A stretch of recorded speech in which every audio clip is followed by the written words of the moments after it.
प्रभात विद्यार्थियों, मैं राकेश सिंह आज आप लोगों को हिंदी कक्षा 12 में पद्य खंड से पाठ 3 अयोध्या सिंह उपाध्याय हरिऔध जी का जीवन परिचय और उनका काव्य पवन दूतिका पढ़ाऊंगा। यह पहला पाठ होगा। अगर आप लोग इस पे अच्छा रिस्पांस देंगे तो मैं आगे और पाठ पढ़ाऊंगा। तो वीडियो शुरू करने से पहले आप लोगों से अनुरोध है कि मेरे इस वीडियो को लाइक करिए, शेयर करिए, चैनल को सब्सक्राइब करिए, जिससे कि दूसरे लोगों को भी लाभ मिल सके। तो चलिए शुरू करते हैं। पहले उनका थोड़ा सा अयोध्या जी का संक्षिप्त परिचय लेते हैं उनके कवि के बारे में। तो इनका नाम है, देखिए, अयोध्या सिंह उपाध्याय हरिऔध। जन्म हुआ था 1865 ईस्वी में निजामाबाद, उत्तर प्रदेश। माता का नाम श्रीमती रुक्मणी देवी, पिता का नाम पंडित भोलानाथ उपाध्याय।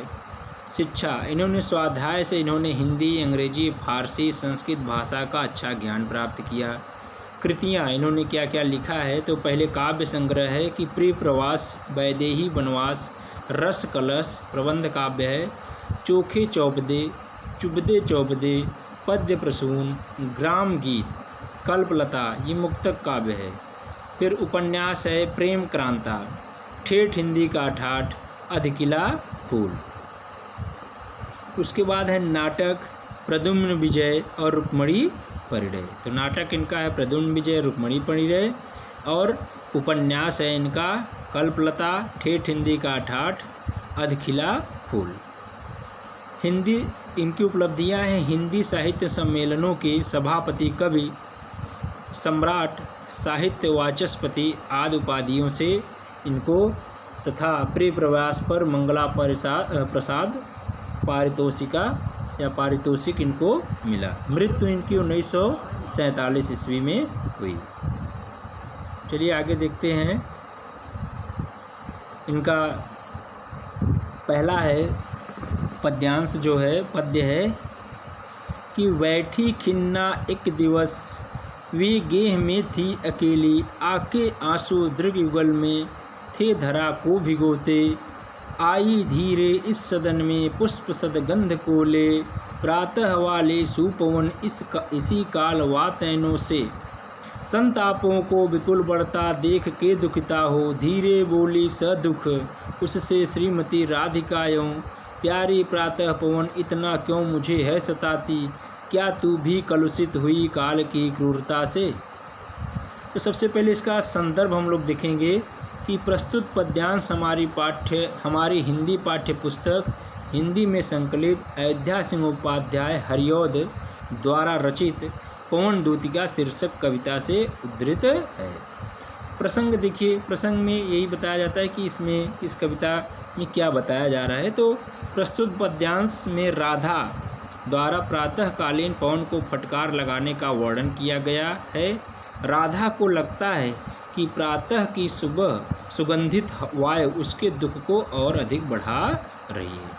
आइए देखते हैं, व्याख्या करते हैं कि बैठी खिन्ना एक दिवस, वे गेह में थी अकेले। खिन्ना माने दुखी, एक माने एक, दिवस माने दिन, गेह माने घर में थी अकेली। तो राधा एक दिन अपने घर में सुबह एक दिन अपने घर में बैठी हुई थी और एकदम अकेली थी। आके आंसू दृग युगल में थे धरा को भिगोते, और वे बैठी थी, दुखी थी, वहाँ पर अकेली बैठी थी। आई धीरे इस सदन में पुष्प सदगंध को ले, प्रातः वाली सुपवन इसी काल वातैनों से। सुबह बैठी थी, दुखी थी राधा, और उनके आँखों में दृग्युगल, दोनों आँखों में, दोनों नेत्रों में उनके आंसू थे, और आंसू इतने ज़्यादा गिर रहे थे कि जिससे कि पृथ्वी भीग रही थी या पृथ्वी पर उनके आंसू गिर रहे थे। आई धीरे से इस सदन में, तो सुबह का समय था। तो सुबह के समय जो पवन चलती है, हवा चलती है, वो काफ़ी सुंदर रहती है, सुगंधित रहती है। पुष्प सदगंध को ले, पुष्प सदगंध माने सुगंध।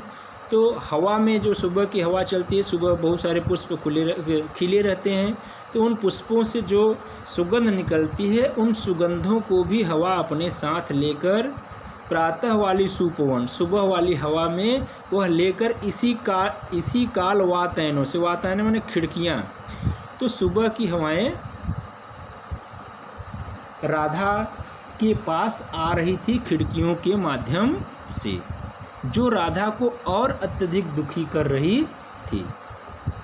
संतापों का विपुल बढ़ता देख के दुखिता हो, धीरे बोली सदुख उससे श्रीमती राधिकायं। तो जब वह सुबह की हवाएं चल रही थी तो राधा और दुखी हो जा रही थी, उसका दुख और बढ़ता जा रहा था। वे धीरे से बोली सदुख, अपने दुख के साथ वह बोली उससे श्रीमती राधिकायं। राधिका पवन से बोलती हैं, अपने दुख को बताती हैं और कहती हैं, प्यारी प्रातः पवन इतना क्यों मुझे है सताती। राधा पवन से कहती हैं कि हे प्यारी पवन, तुम इतना क्यों मुझे सताती हो, क्यों मुझे इतना दुख दे रही हो। तो क्या तू भी है कलुषित हुई काल की क्रूरता से। राधा कहती है कि क्या काल के समय से, इस संसार के नियमों के समय से, क्या नियम के कारण तुम भी कठोर बन गई हो, तुम भी मेरे लिए क्रूर बन गई हो। ये संसार तो मेरे लिए क्रूर हो ही गया है, लेकिन समय से, काल के अनुसार तुम भी मेरे लिए क्रूर बन गई हो।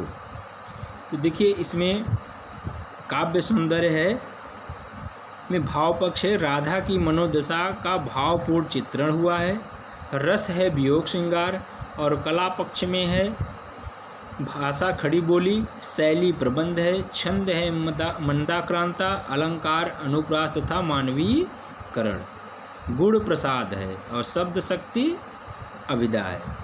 और दूसरा देखते हैं, मेरे प्यार नौ जलद से कंज से नेत्र वाले, जाके आए न मधुबन से और न भेजा संदेशा, मैं रो रो के प्रिय ब्रिय से बावली हो रही हूँ, जाके मेरी सब दुख कथा श्याम को तू सुना देना।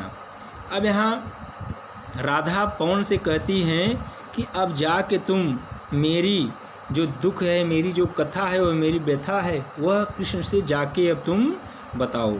तो नौ माने नया, जलद माने जल, और कंज माने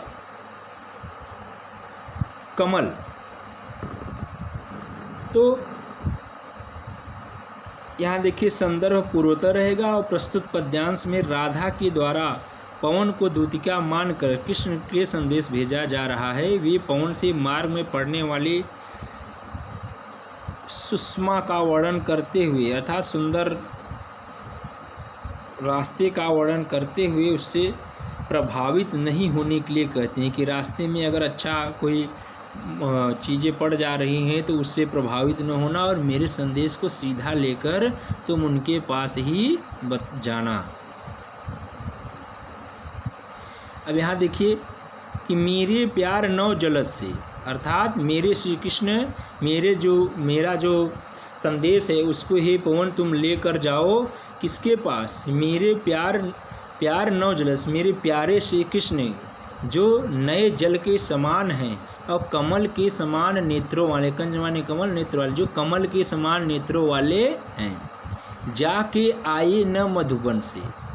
तो जो एक बार यहाँ से गए, मधुबन में एक स्थान है, वहाँ से गए, लेकिन फिर ये वापस नहीं आए और न भेजा संदेशा, और वहाँ जाकर कोई संदेशा भी नहीं भेजा। एक बार इस मधुबन से गए, इस स्थान से गए, तो यहाँ से जाने के बाद उन्होंने कोई संदेशा भी नहीं भेजा।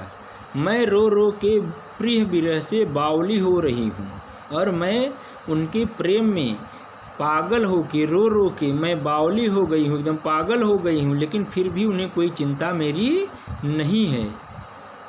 जाके मेरी सब दुख कथा श्याम को तू सुना देना, और मुझे जो भी दुख है, मेरी जो भी व्यथा है, मुझे तुम देख रही हो, मेरे कष्टों को तुम देख रही हो, इन सारे कष्टों को तुम जाना और जाके श्याम को सुना देना।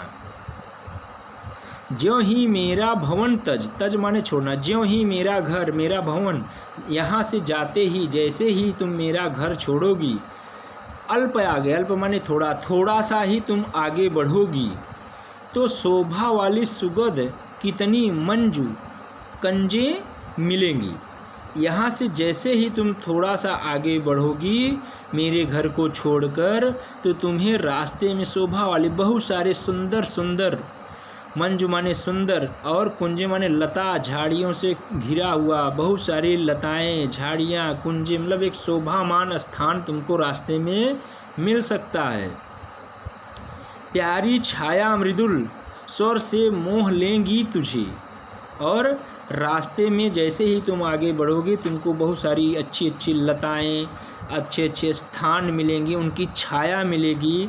मृदुल माने मीठा, मधुर, तुम्हें सब कुछ मिलेंगे, तो वे तुम्हारा मन को मोहेंगी, वो तुमको रोकना चाहेंगी, लेकिन तो भी मेरा दुख लख वहाँ न जाना, जा न विश्राम लेना। तो तुरंत तुम मेरे दुख को याद करना और वहाँ पर विश्राम मत लेना तथा आगे बढ़ जाना। तो देखिए इसमें जो काव्य सौंदर्य भाव पक्ष है, इसमें राधा प्रिय विरह से उत्पन्न व्याकुलता के विषय में पवन को बताते हुए उसके संदेश के शीघ्र अतिशीघ्र प्रिय तक पहुँचाने के लिए कहती हैं। रस है वियोग श्रृंगार, कला पक्ष है भाषा शैली, प्रबंध छंद मंदाक्रांता, अलंकार उपमा, पुनरुक्त प्रकाश, अन्यत्याप्रवास एवं मानवीकरण, गुण है प्रसाद और शब्द शक्ति है अभिधा। तो आज हम लोग 2 ही पढ़ेंगे। अगर इस पे अच्छा रिस्पॉन्स आता है तो मैं आगे और पढ़ाने का प्रयास करूँगा। धन्यवाद।